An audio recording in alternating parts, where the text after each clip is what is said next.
Johnny, best and worst of the day.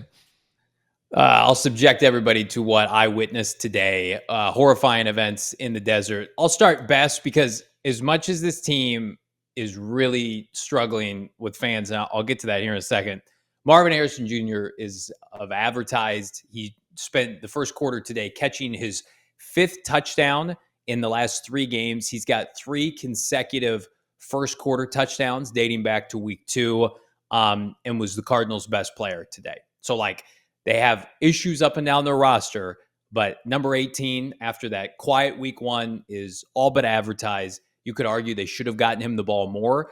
You still can't buy a Marvin Harrison Jr. jersey yet, especially at the team store.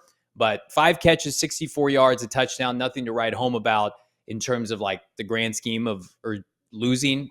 Actually, he was 5 for 45 and a touchdown. But on the year, Marvin Harrison Jr., again, 5 touchdowns, which if that doesn't lead the NFL, it's got to be close. Over almost 250 yards. He's averaging 16.2 catches, yards per catch. So, I mean, he's fabulous. He's great. I'm so glad he's on the team. They absolutely desperately needed a player of his caliber.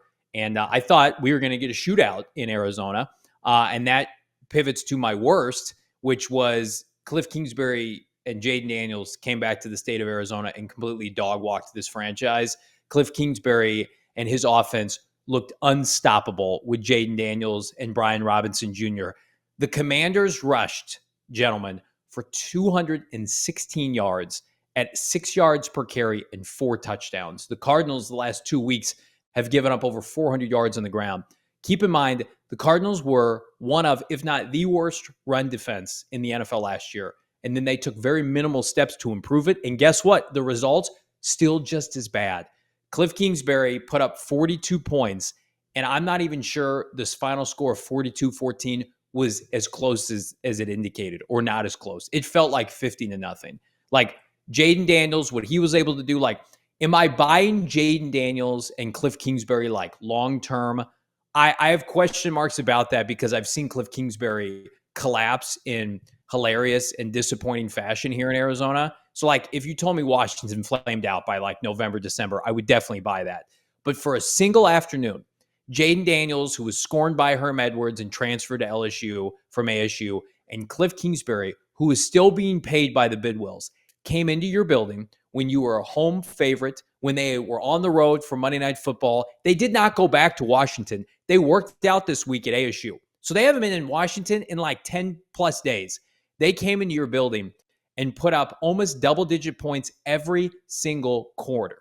I mean, it was an embarrassing display of Cardinal football. I mentioned at the top of the show, probably the worst loss in 2+ years for this franchise. This is the kind of loss that starts to creep in doubt about, do we have the right people involved? Do we have the right quarterback? Do we need to start over again? The Cardinals have been rebuilding for 2 years. This is the second year of a rebuild. You've had 2 off seasons of robust cap space and draft picks. They had 7 draft picks in the top 90. They have players. But yet Washington comes in with, I think, a horrific roster, especially defensively, and a rookie quarterback in Cliff Kingsbury, and does that to you. It's inexcusable. It's one of the worst losses I've ever seen covering this team. We all silly like the mayor.